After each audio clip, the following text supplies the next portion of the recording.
Hi, everybody. Happy Tuesday. Thank you so much for joining us today. We're really happy to have you here to speak with Dr. Larry Parker on Beyond the Checklist on creative thinking for auditors.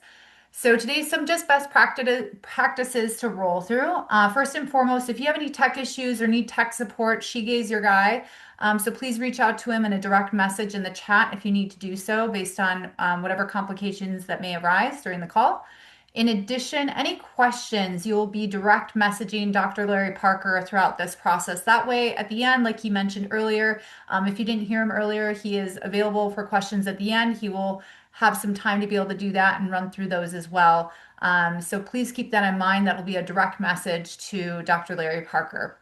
I mentioned earlier about the recording. We are offering a recording that will be available. I will share the link here soon after I'm done introducing Dr. Larry Parker. But in the meantime, please know that we will not be sharing the slides, but we will be sharing the recording. So that'll be available as soon as today. So let's go ahead and get started. So I'm here to introduce Dr. Larry Parker Jr., who serves as the Department Chair for Supply Chain Management and Government Contracting at American Public University System. He previously served as a department chair for analytics and entrepreneurship programs and brings extensive experience in oversight, inspection, and organizational governance. A certified inspector general with the Association of Inspector Generals, Dr. Parker retired as a lieutenant colonel in the U.S. Marine Corps after 24 years of service. As a command inspector general, he led inspection programs, compliance reviews, and systemic evaluations designed to strengthen accountability, risk management, and organizational performance. Dr. Larry Parker holds a PhD in organization and management, an MBA, and has served as a doctoral chair and educator internationally. His expertise integrates audit discipline, analytics, leadership, and professional judgment in complex operational environments. His current work explores how auditors and oversight professionals can responsibly leverage artificial intelligence to enhance risk assessments, strengthen professional judgment, and deliver deeper organizational insight. So, without further ado, please join me in welcoming Dr. Larry Parker. Hey, I appreciate that. Thank you. Thank you, Yeah, Amanda. you bet. Hey, for everyone who just joined, the one thing that I said is this is going to be a conversation. Uh, I want your feedback along the way, the interaction. I appreciate it. Hey, this is one of those, if you're shy, you're an introvert, you're not one of those that want to get out and do a lot of talking coming off the mute. You don't have to worry about that. Here, what we're going to be doing is using the emojis. That's going to help facilitate this and be able to move through. So I don't have to take my eyes off really to see uh, the chat as we're going. I'm going to ask as we do our interaction, because like I said, I need you to talk to me. I can sit here and go over slides and really be a talking head. But what my boss told me is I have 45, 50 minutes to make my magic happen. And so with that, I need to know that you feel something by the time we leave here. So, she said I was a Marine. You got to know once a Marine, always a Marine. So y'all need to buckle up. We're going to go ahead and get in it. The first thing I'm going to say is help me out. Let me see if you can understand what I'm saying. Give me a thumbs up if everybody understands what I'm saying. All right, I got one. Randy, I got you. Amy, Charles, there you go. Lisa, appreciate you. Courtney, James, all right. Everybody got a hold of this. There we go. So get familiar with them. When I give you a few options, it may wind up needing you to pick more than one emoji, but we'll make this work. With that said, before I jump in that first slide, uh, I want us to think about this beyond the checklist, creative thinking for auditors in the age of AI. Okay, so what does that mean? What are we really thinking about? Why are we talking about this subject? I'm going to tell you now, I'm a person that likes multiple screens. So sometimes when you see me look up, I want to make sure I get it right because that's going to be one thing that we talk about, accuracy. Research shows 20 to 30% of AI outputs are basically what we refer to as hallucinations, factual inaccuracies. It may look pretty, it may be shaped up the way we would expect it to be, 20 to 30% of generative AI is factually inaccurate. Some of you may recall, and this is going to be our first test here. In 2023, attorneys provided court documents, put together an argument. The cases were found not to be real and submitted that to the courtroom. How many of you are familiar with that case or heard about that when that happened? Give me a thumbs up. Yep. How many heard about literally some lawyers? Now you can imagine. Now I'm hoping somebody that I'm that I'm relying on to whatever the case. I want to think on the positive side. I'm having to litigate against somebody for my favor. Not that I'm in something negative, but I'm working to really try to win something that's due me. And I find out my lawyers utilize some form of AI, and it wasn't even accurate. So let's think about that. If individuals are utilizing something like that, lawyers who are supposed to be professionals in their field did not catch it, but they more or less cut a corner in order to try to make this happen. Then if it can happen there, it can happen in an audit file. I want you to think about that. A lot of times what looks like a certain thing may not be a certain thing. You can shape it up. I will just, a little bit of story time. I remember I had a few individuals that just came from the advanced school that understood how to shape up the analytics that I needed. And they would often ask, what do you need it to say? Now, I want you to think about that. They're asking me, hey, I can tell the story, whatever the story you need me to say, just give me the storyline. I can make the numbers work. Well, if you're not careful, AI is that personality that wants to please. Now, we can get further on into the conversation a little bit later on about why that personality is that way, who programmed it, why might it try to please you and bring out information that satisfies a storyline that you're taking. So I want us to just think about this as AI becomes more embedded in our offices, in our functions, in our processes. We have to develop a internal skepticism. Now, I don't want you to become the I used to call this person the sound effect person. How many people have that one person? It might be a friend. It might be somebody in your office. You have a great idea.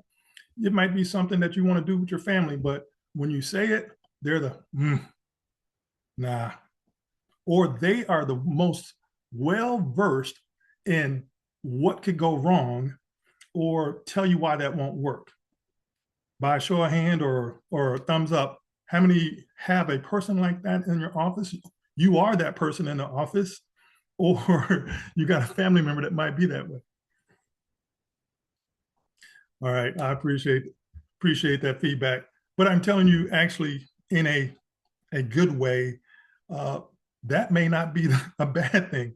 That person or that group of people may actually become so valuable as we go forward because AI can make things easy. And when somebody's making things easy for you, you may not want to question them. Somebody that has developed that internal, that sense of questioning will become very valuable when you just need something to do what we do, audit, to make sure things are right. So with that, let's talk about what this means to us or to auditors in 2026. Okay, so this is how we're going to get there. I'll move some things around here. Okay, I want to know what creative thinking means in auditing, why it matters in 2026, how you can strengthen your risk assessment and planning.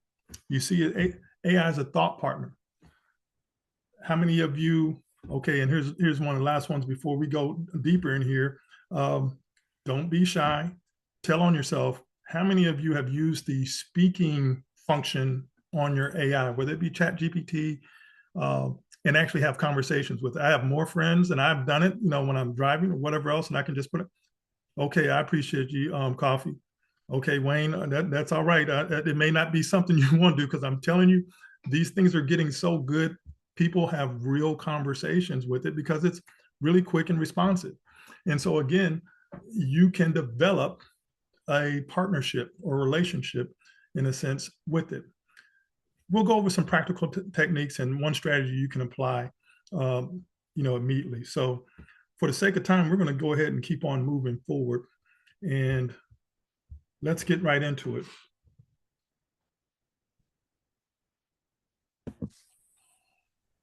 So, what creative thinking means in auditing, and I want you to think about this. Um, I want to see, and you may have the opportunity to, if you can, put this in there, and we'll come back to it. I'm going to talk around this, but I just want to gather some of your thoughts on this. Write in there what that means to you. What is creative thinking? All right. I'm going to tell you what. We can heart it if it is just simply questioning the checklist.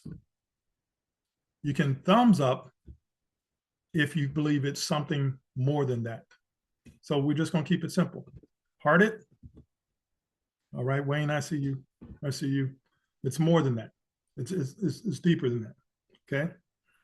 Now, I'm going to speak to what is going to make. All right. There you go. I see you, Davis. Engagement with that checklist, and that's a new term that is more or less that I'm trying to say, is you stepping beyond just following the boxes. So, what can cause this to be difficult? Auditing in 2026.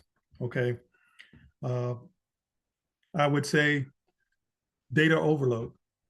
All right, there's just so much information that's coming in that now you're overwhelmed, because you hear about these data centers, you hear this, and we're coming up some way to basically critique everything and have some kind of number associated with every function that we do. AI uncertainty, time pressure because things need to be done faster, and then the last thing is the compliance burden, because a lot of the issues now come at such a higher cost. It can be more devastating. Things are moving fast, but because a lot of our systems are so far reaching, the problems that you experience once something goes wrong, that's a lot of pressure. So I will tell you,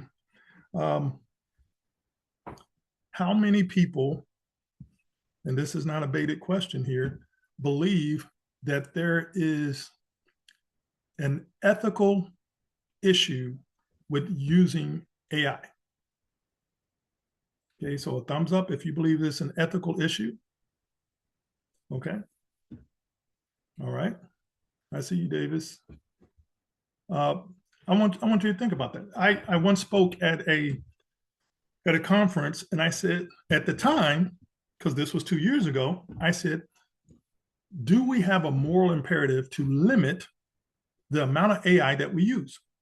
And where that comes from is when you basically get to the point where your auditors are not thinking, the individuals that are supposed to be maintaining certain standards are not putting certain scrutiny to things. What are we doing? What are we basically decreasing the professionalism of our core of auditors? I asked the question of some of the leaders. I said, which would you trust more? If someone brought you an answer directly from AI, or a seasoned auditor that you had in your office, or at that time I was talking about a planning officer that had been in your office for a period of time, would you make a decision that somehow affected the lives of hundreds of thousands, or and some people, I mean, it became a very heated debate, because in your mind, some individuals believe it's the system, the computer can be, infallible. Where the human can make a mistake, and what I just showed you is the system, the way it may be programmed, may be set up, or its value system that is actually programmed by the individual who generated it, and to take you in a different direction. So, all right, and here's the one for tongue in cheek, so we can get here, and then before we get rolling, the example, because someone didn't want to believe me, and I said, all right, well, let's look at. I don't know if anybody. I'm a Southern boy from Texas, and you could ask someone, okay, it's the old grits conversation: salt and pepper or sugar, butter and sugar. Okay, so let's say we can just do a thumbs up and thumbs down, or no, I'll say a heart and a thumbs up. Heart if you're salt and pepper, and that's if you like grits, salt and pepper. And if you are a butter and sugar person, you can do a thumbs up. So a heart and thumbs up. Okay, I see your thumbs up. There we go. I appreciate you. I see some of those other hearts and things there, thumbs up. And my point in even just bringing that up is just the fact that um, there is someone who's coding the right and wrong answers. And if they don't do the due diligence to find out more, they're coding that in. So let's continue to go on. What creative thinking means in auditing. I just talked about that. Structured curiosity. We are finding ourselves with more and more things that, like I said, federal programs are more data driven. AI tools are generating documentation. You're assessing the amount of engagement someone has come in. Everything that is produced, some now has some kind of data that is being coalesced somewhere and somehow can work its way back into our audit process. The public, because we are so visible now, where things that used to happen behind the scenes, now we are required to be so transparent, or we're able to be more transparent because you can just pull up a website on something, or a report can be placed out. That requirement is just that much higher. So we have to develop a system of challenging those assumptions. Okay. Seeing patterns that others miss. And this is where AI, you can actually ask it to be more difficult. Don't just take the initial answer that comes from the system. All right. I've actually practiced this. More individuals have to develop their prompts to be a little bit more critical. Ask it again, verify. Same way if you were instructing a class or you had an action officer walk up to you and ask or provide you a report, the same questions you would ask. It's all right to ask your system, whatever you choose, to correct itself or to basically review its answer. And then, as you see this point, expanding your risk perspectives. So let's go a little bit further. Your creative thinking, when I talk about your structured curiosity, what it's not, you're not ignoring audit methodology. So I'm not asking you to go away from everything that we know, the systems that we know. You're not improvising and doing things without evidence. We're still evidence-based. You're not being speculative, shooting from the hip, and you're not abandoning rigor. Those things are still here. But what I'm asking you, based upon what I told you, about 20 to 30% of the information that is being created or that is being produced is factually inaccurate. Slight story time, and I'll give you an example. I was working on something and I was creating a new program for my university. And I was just using some of the schedules and some of the catalogs that were required to fill in these programs that individuals were going to take. And it wasn't after, maybe the first iteration of submitting it, then, and I have multiple programs, but even sitting down with my dean, was like, I don't recall this class. And I sit back there and I had to look and look again. AI went so far as created, had course descriptions and everything all created, even though I provided it the materials. But in order to satisfy me, and I want you to think about it, that's what the tool is trying to do, satisfy your requirement. It created things that didn't exist and filled it in. It took an auditor's eye to catch it and fix it. So again, what is it then? So what is creative thinking? It is expanding the risk perspectives.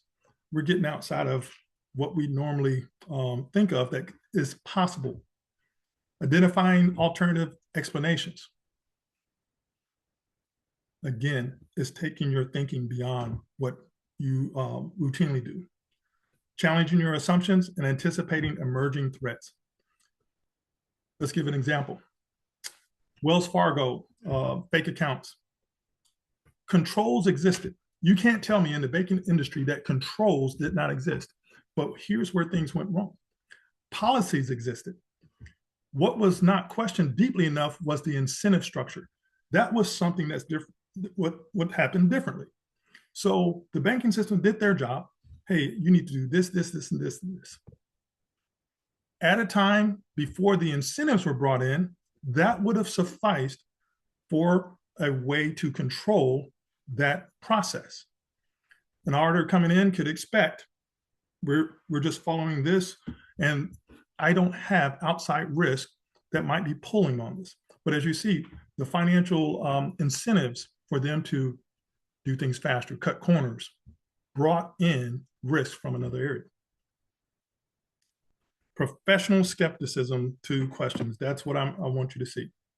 Creative thinking questions what we may not see. So what are some of the other things that are pulling or possibly might be in the environment? And this is where the yellow book comes in. Creative thinking, yellow book alignment. You see our bullets there. This strengthens it. Doesn't take away from it. Doesn't create a situation where you go away from the standards that have been in place. But let's talk a little bit further. This is our rule book for, how we go about our business. So let's get back to the core areas and expand the discussion. The professional judgment piece. That's going to always be required throughout planning, field work, and reporting. Creative thinking is going to expand the number of reasonable interpretations considered. Okay?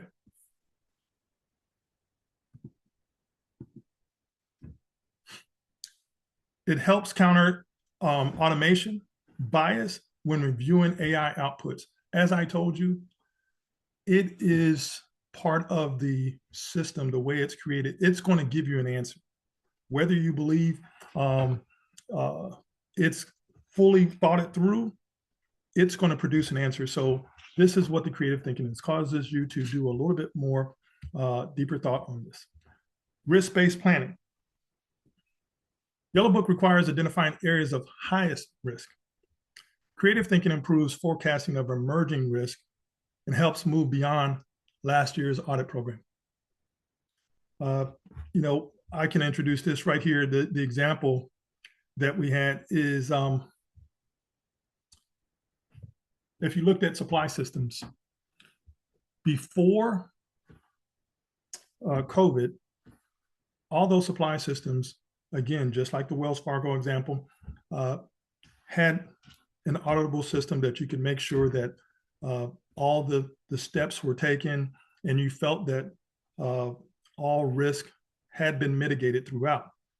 COVID introduced risk in areas that we hadn't thought of before, strained the system in ways that we hadn't thought of before, and there created a problem. Well, I just wanted to think on this from the standpoint, and I know we're talking about audit, but I want us to think about just from the standpoint how a significant event like that can change the risk factors that you often consider.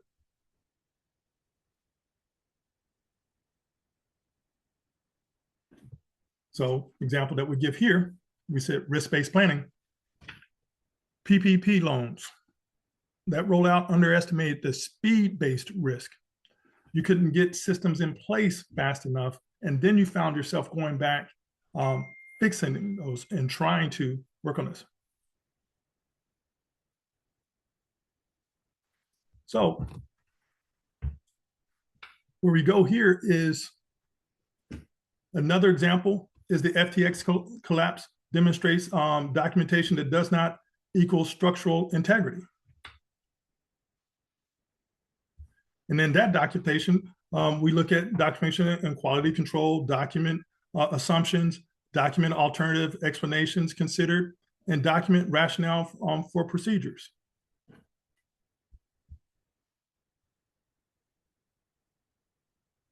All right, and sufficient appropriate evidence.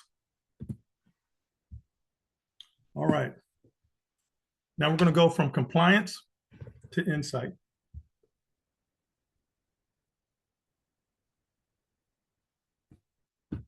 Here, the question is, was the procedure followed? The compliance mindset is, did we test everything required? The insight mindset, what does that really mean? So the insight asks, why did the breakdown occur, if there was one? What systemic pressure exists? What residual risk remains? An example was the Flint water crisis. Compliance reporting existed. Deeper investigation reveals systemic governance failures. All right. If you have a few questions on that at this point, again, make sure that your questions are being generated along the way. All right. I'm going to go on to the last piece. Auditing in 2026 requires deeper perspective. I'm going to say insight drives stronger recommendations. Your insight anticipates reputational risk, and it proves long-term corrective action. But today's environment makes the insight harder to achieve. Okay, so here's the point. Now I'm gonna look for these emojis. I want to see if we're going to expand upon just a few that I've been using, but this will drive our next part of our conversation. So, where are we seeing the most of our issues within the AI audit environment, or the 2026 audit environment? Is it AI misuse? Okay. What I want to see is if you have now you may not think these apply, but I know these may be the fastest ones you can get to. So if we see the sunshades, if you see your emoji or with the face of the sunset, and let me just go ahead and say all of them first. Here's your choices. AI misuse is what you're seeing more of. Data complexity, cyber risk, and documentation authenticity. So this is what we're talking about risk here. So in the first one, let's do a smiley face with shades, AI misuse. You can give me a thumbs up for data complexity, thumbs down for cyber risk, and documentation authenticity, we got a heart. So we got shades, thumbs up, thumbs down, and a heart. Just trying to make it easy for you. So what are you encountering? Talk to me. What are you encountering? AI misuse, data complexity, cyber risk, or documentation authority? Shades, thumb up, thumb down. So let me see what we have here. I saw those thumbs up. So we see a lot of data complexity. So that's what we really got to work on. Data complexity. Okay.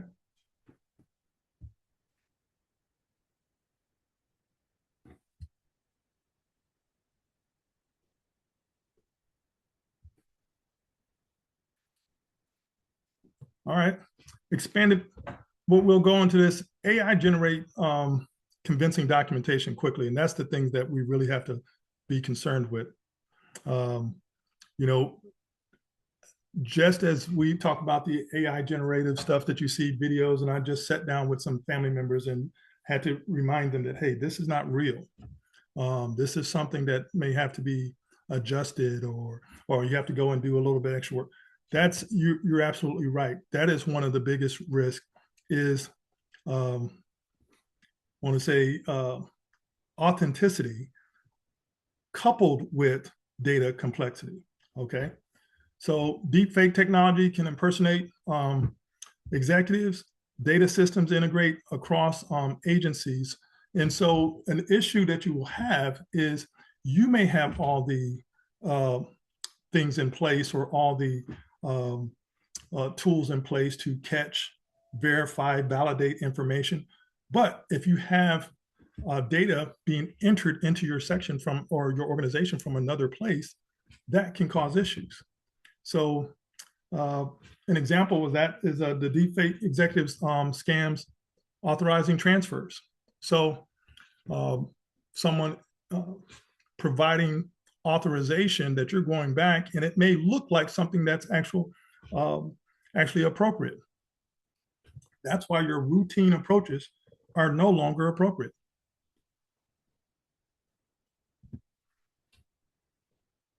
So again, like I told you, this right here is more thought. I'm not coming and saying, hey, utilize this system. You need to use Power BI, or you need to use this other system or this AI system. What I'm trying to do in this conversation, if you do nothing else but leave this conversation and think about what am I doing that has been the same that I've done for the last number of years, and where could risk be entered into this system, you're ahead of the game. You're actually where I want you to be in starting to think along these lines. So this part is, where does it add value? We're going to touch on these few areas here. I'm being conscious of time. Our risk assessment, audit design, and you can see those other bullets here. We'll touch on that. Risk assessment.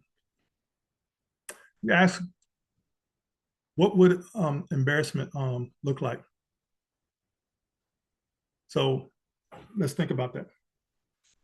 What would embarrassment look like? Identify non-obvious incentives. So if somebody was working a project, and we talked about, for example, the Wells Fargo aspect, you have to look at the human nature aspect of that.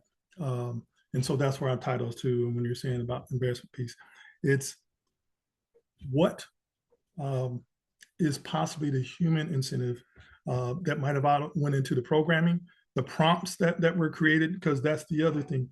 Programming the system is one thing, developing the prompt and what was actually asked of the system when the data was developed are two different things.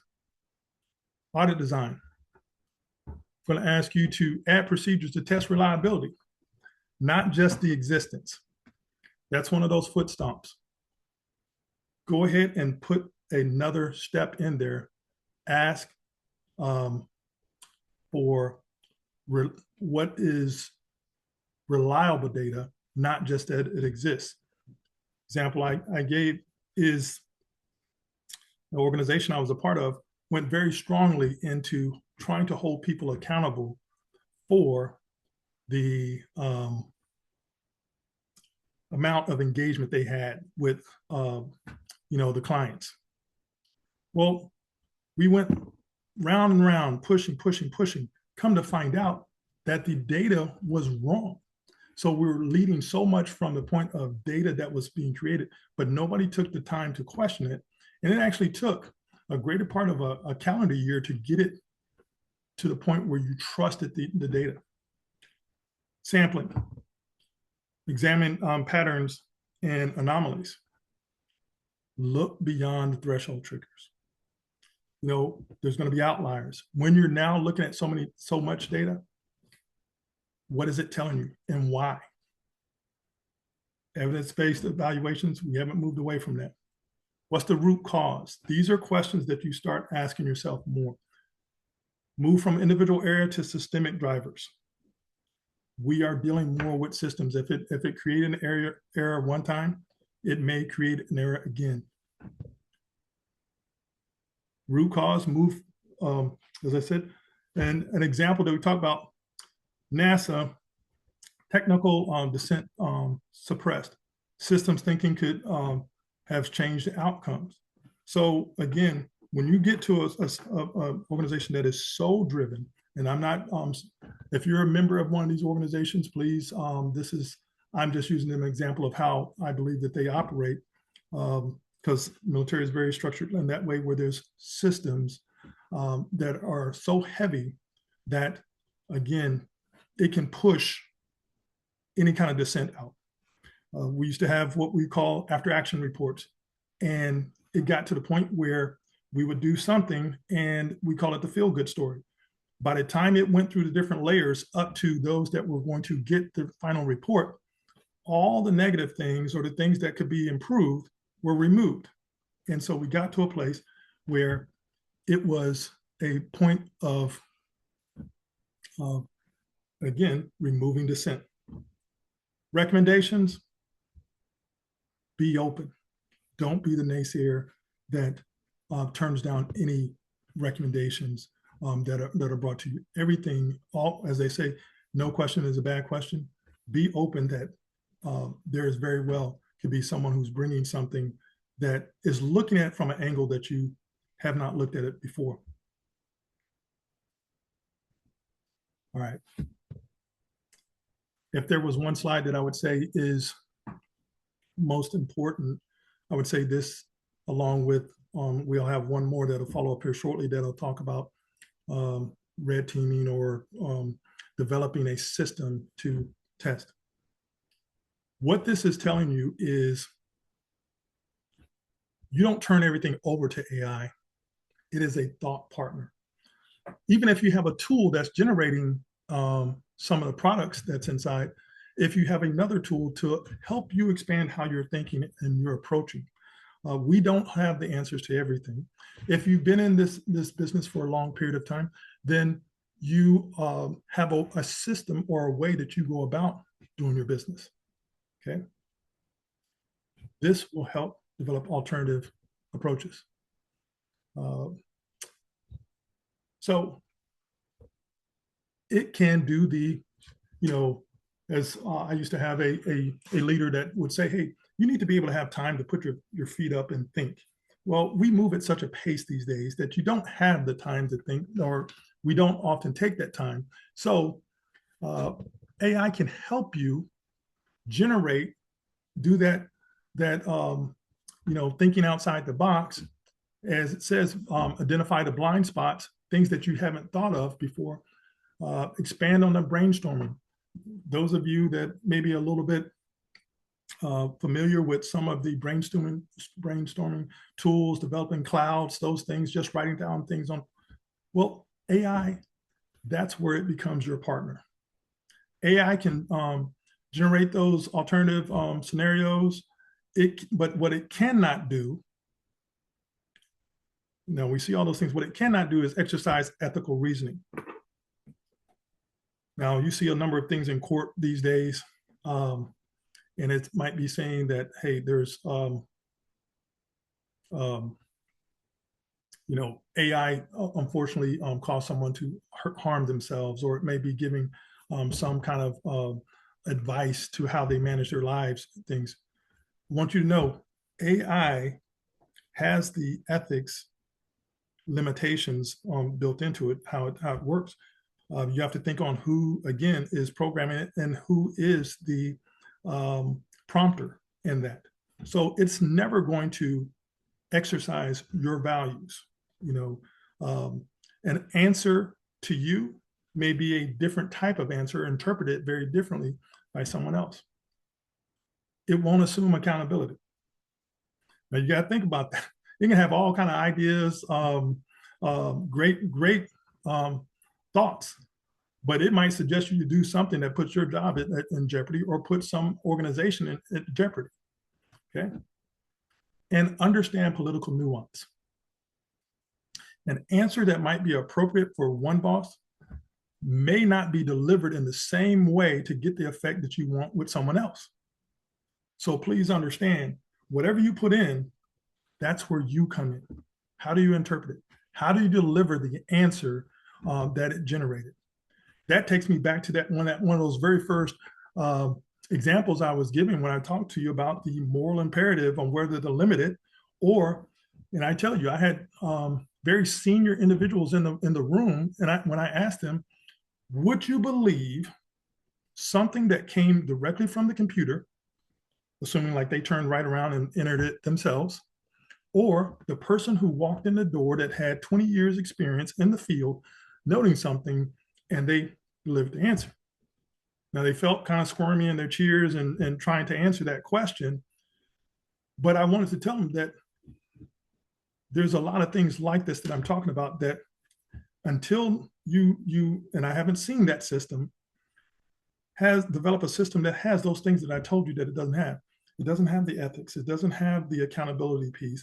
It's not going to question whether or not it's really right or wrong. It's whoever developed that system put all those things based upon their perspective into it.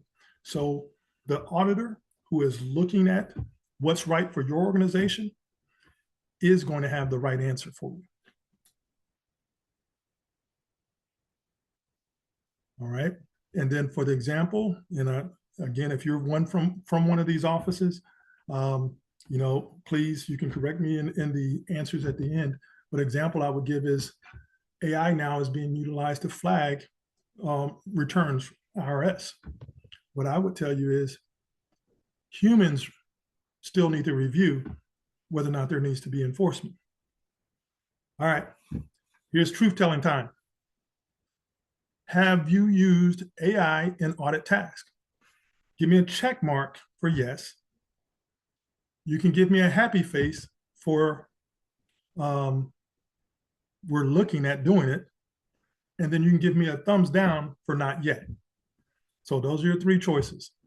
Give me a check or for you have a happy face, smile, or something like that you're looking at doing that. And then the last piece is not yet, something negative that says not. Okay, Janet, I appreciate you. Thank you. And please don't feel some way if I'm not calling your name. I only have, by the way I see the screen, I only have so many names up. So I appreciate you.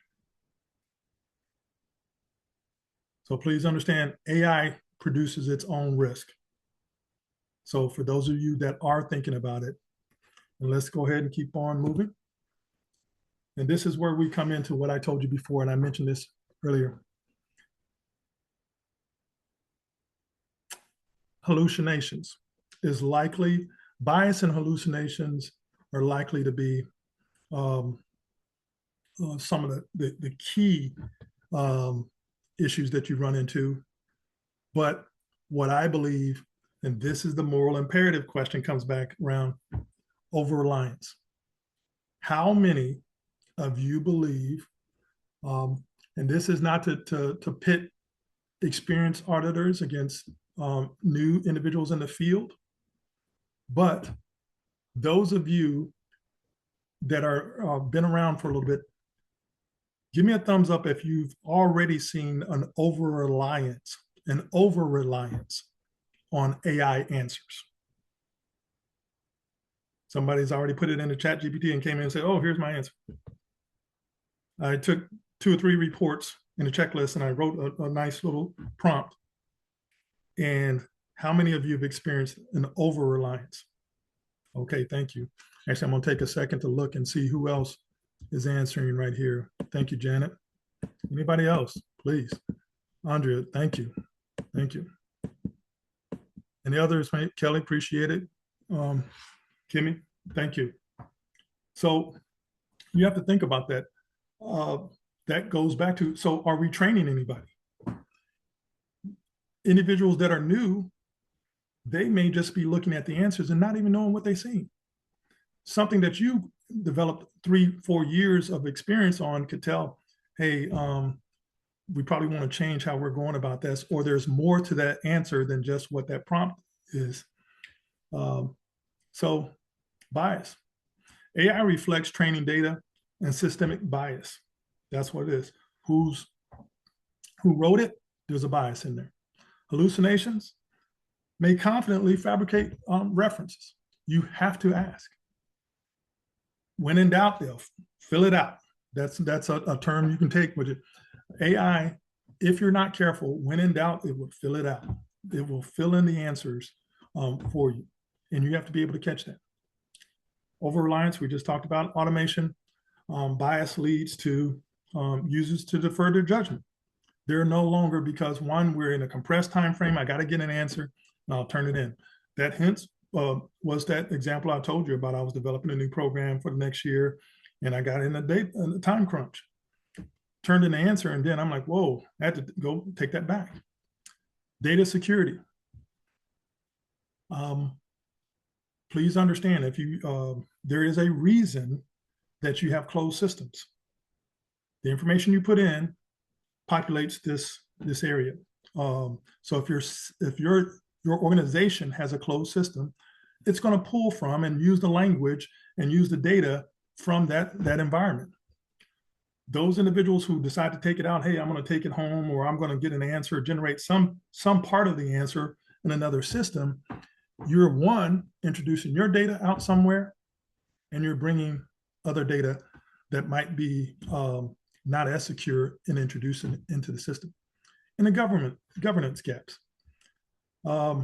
Executive order on AI emphasizes oversight and risk management. Simply put, you have to make sure that there's someone who is providing some form of professional skepticism as it applies to AI. You don't have to be the naysayer that turns everything down, but understand the reason why I'm saying this. Say again, 20 to 30%.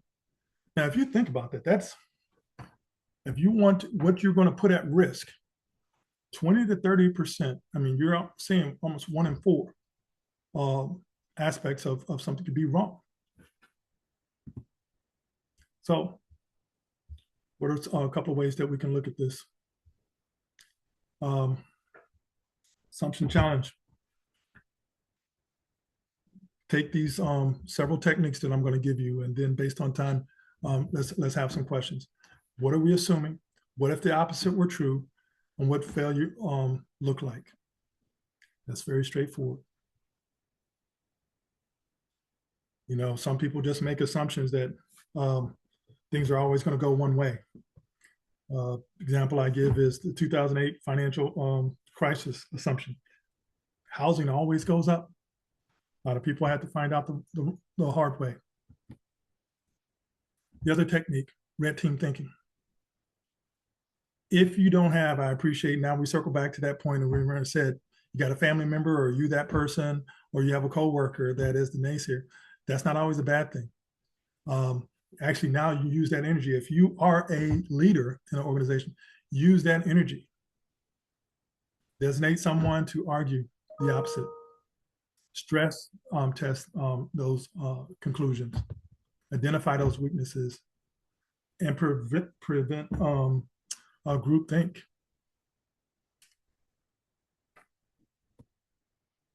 And the last part I want to say is future back thinking. If this program failed in 2 years, why? What early warning signs exist? Example that I talk on is the pandemic supply chain failures.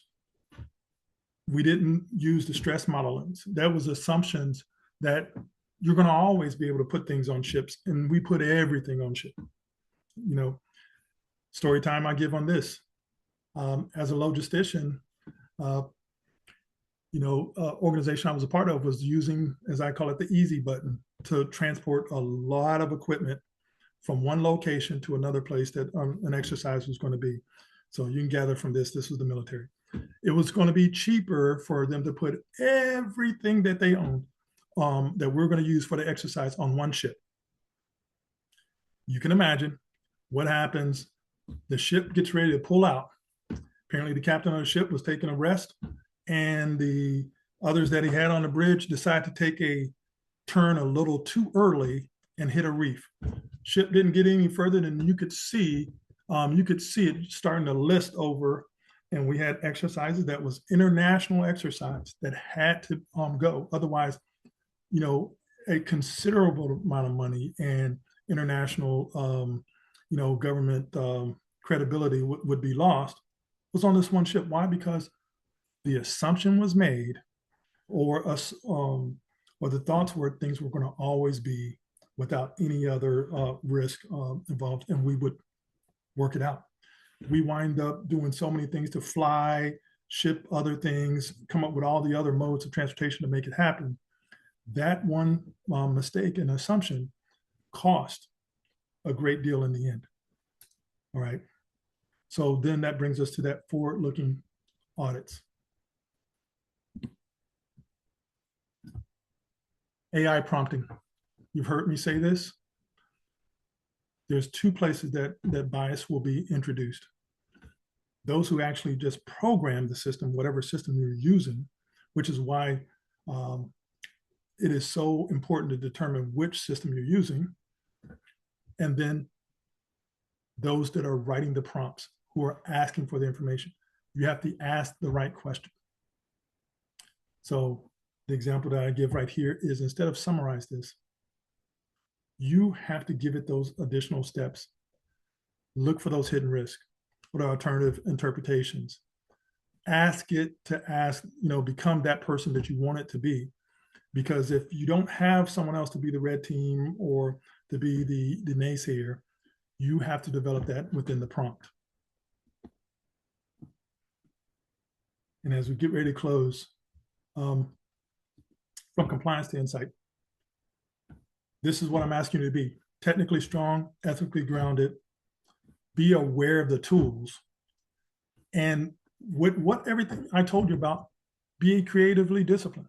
You can still use the tools, but then be prepared to look for alternatives, approaches to this.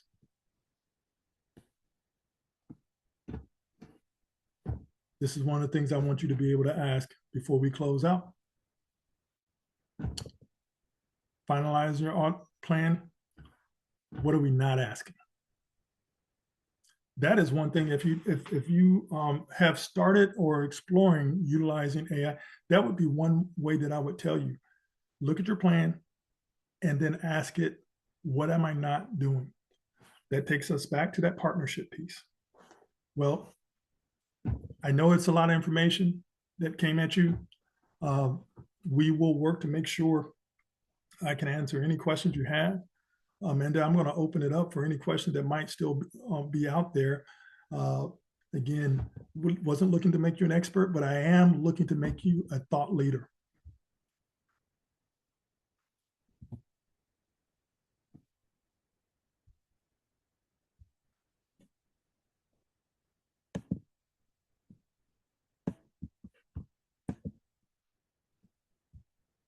Man, do we happen to have any questions out there? Oh, I appreciate y'all. Make me feel. It's one of those things. I didn't reach over for my water at that point. I was like, oh wow, we've been going for a minute. Now, one thing that Amanda pointed out, may not be able to, way we have the structure to share the slides, but I did develop a handout. So if the way you signed up, Amanda, we'll be able to tighten that up and be able to send out them a handout with some of my speaking points.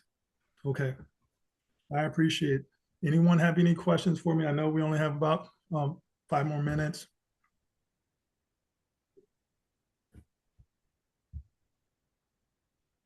Larry, could you check the chat bot?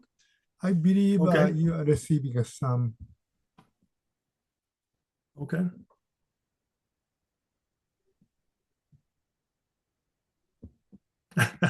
Okay, I'm sorry. I had to laugh on. I can tell. And a comedian up here, it's like sometimes you may see somebody might just text something because the person that they're talking about might be right beside them. Hey, I got you. I'm the same. The other person that's like that is in my house.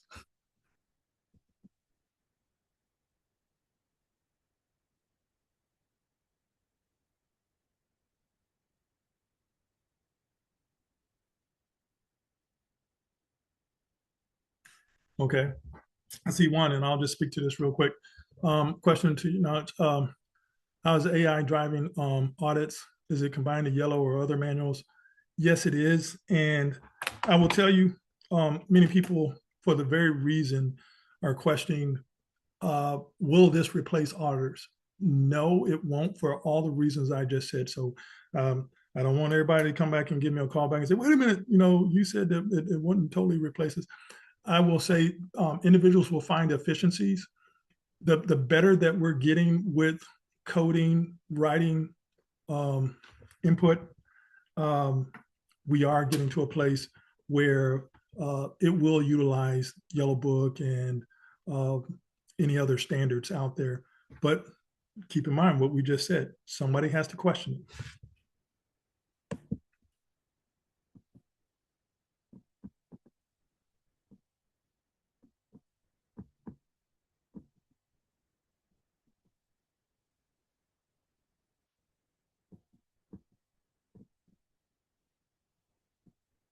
Okay, and what I will do, because I'm looking at what we have here for time, I'm going to make some adjustments to my handouts to make sure that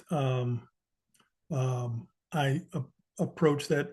What information, say, what types of information auditors, like basically beyond just what I just shared with you, would be good for you to consider, um, for auditors to use. As I said, I didn't want to get to one specific system, but what I will say is um, I will incorporate something that looks at what types of things to put in your prompts. Okay.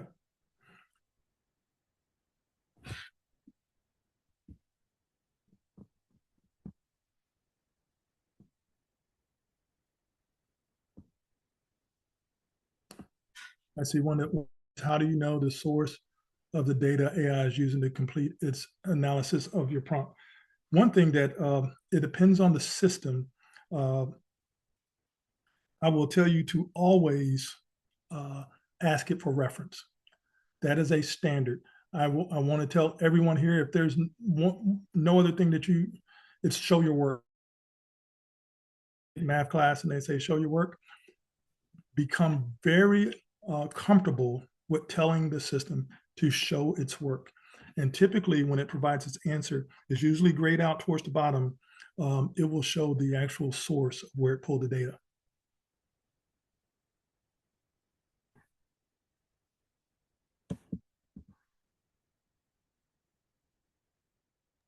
Right. I think I'm going to make sure, and I appreciate, I'm glad that the slides hit with some things. Um, I see preferred AI. I see compliance slide has several good points with modern auditors must be. Okay, I'm going to make sure that I emphasize that a little bit more. The handout you get, I'm going to promise it to my boss by tomorrow. I will get that to her and we'll get that out to you. We're coming up to time here. Not to be a time cop on you, Dr. That's all right. Parker. That's all right. But I want to just definitely thank you for your time. Everybody who's able to hop on this call on a Tuesday, I really appreciate it. Just know that we do have a lineup of webinars as well that we've added due to popular demand. I know we've talked about AI prompting before. We have a course on that. AI generative solutions, we have a course on that as well. And definitely give a hand for Dr. Larry Parker here. We want to say thank you so much for running through this webinar with us. Keep in mind, this webinar is not a course. This is an informative webinar. So no kind of certifications are given through these webinars. It's really informative to let you know what we offer here at graduate school, especially with our great subject matter expert here, Larry. So we're really happy that we're able to inform you all in this at this time, and we're really happy you were able to join us. And please know, I did put in the chat, I'm going to put it in there one more time in case you need to reference it before you hop off, is our webinar website. If you go to that website, you'll see all of our lineup with webinars and basically going all the way up until May. to the end of May. So we've a lot more to offer for you. And please check out our site too for all of our AI courses if you're interested. Like I said, I heard of prompting in there, and a lot of that information does go through that course as well for proper prompts. Thank you so much. Thank you, Larry.